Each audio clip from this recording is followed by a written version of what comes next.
जय हिंद। इसके पहले की वीडियो में बिंदुवत आवेश के कारण किसी दूसरे बिंदु पर वैद्युत क्षेत्र की तीव्रता ज्ञात करना सिखाए थे।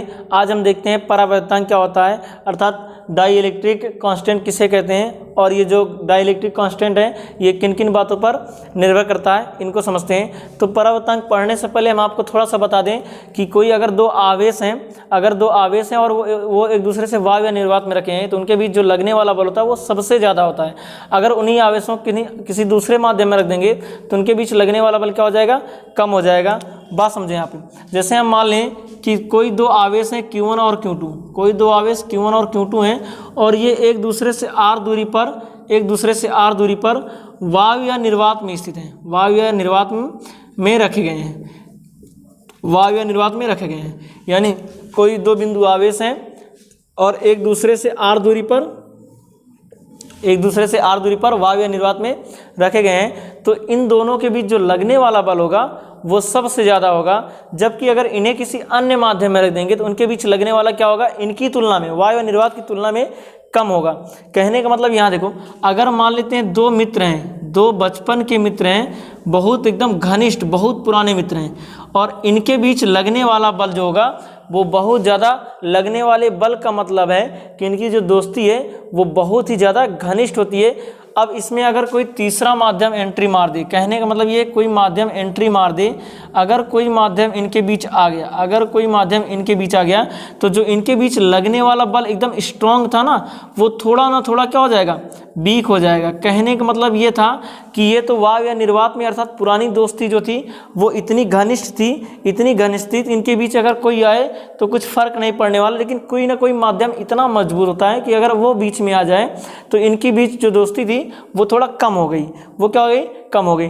तो वैसे यहाँ आवेश के बीच है, जब ये दो आवेश वायु या निर्वात में रखे रहेंगे तो इनके बीच लगने वाला बल सबसे ज़्यादा होता है।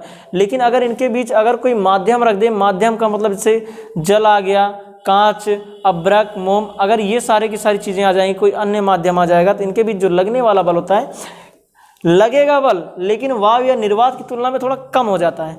ठीक है, तो अब हम देखेंगे परावैद्युतांक होता क्या है। तो बात समझो मेरे भाई, दो आवेश है Q1 Q2, अगर दो स्थिर आवेश था तो इनके बीच लगने वाला बल किससे ज्ञात करेंगे, तो कूलाम के नियम से। तो हम क्या लिखेंगे, Q1 व Q2 पर वायु या निर्वात में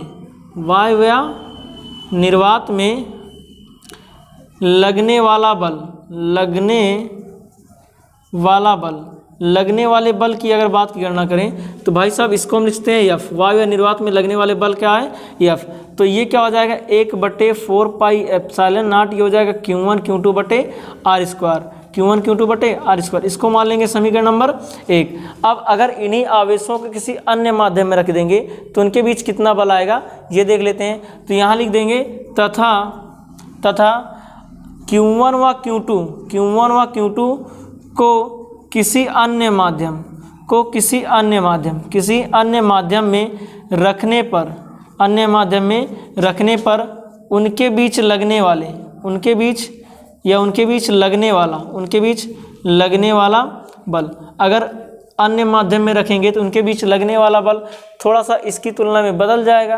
कहने का मतलब ये है, तो यहाँ लिखते हैं इसको Fm का मतलब होता है लगने वाला बल, यानी F मतलब मीडियम होता है, यानी किसी अन्य माध्यम में रखने वाला जो बल होगा उस पर हम देखेंगे।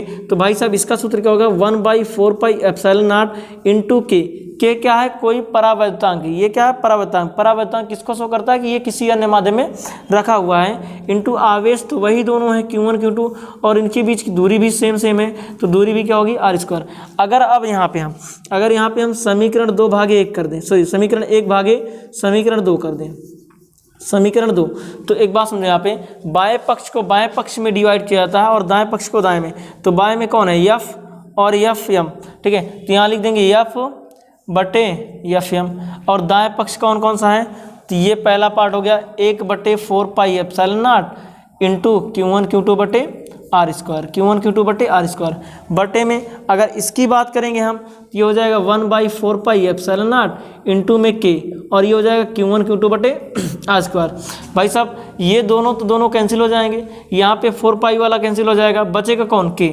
तो यहाँ लिखते हैं F/Fm इक्वल टू के इजक्वल टू क्या होगा के, या इसको थोड़ा इज्जत से लिखना चाहो तो लिख सकते हो इज्जत से के इजक्वल टू एफ बटे एफ एम। कहने का मतलब ये है कि जो परावैद्युतांक होता है वो वायु या निर्वात में रखे आवेशों के बीच लगने वाले बल तथा उन्हीं आवेशों को किसी अन्य माध्यम में रखने पर उनके बीच लगने वाले बल के अनुपात के बराबर होता है। ठीक है, अगर परावैद्युतांक की मात्रक की बात करेंगे तो भाई इसका मात्रक कोई नहीं होता, ये मात्रक विहीन होता है। ये क्या होता है? मात्रक विहीन। मात्रक विहीन होने का मतलब समझो, ये एफ है, एफ का मात्रक न्यूटन होता है और ये भी एफ ही है, तो इसका मात्रक भी न्यूटन होता है। ये दोनों कट जाएंगे तो यहाँ पे कोई यूनिट बचने वाली नहीं है, और यूनिट नहीं बचेगी इसका कोई मात्रक नहीं होगा, और मात्रक नहीं है तो बीमा भी नहीं होगी। अर्थात परावैद्युतांक की ना तो मात्रक होता और ना ही बीमा होता।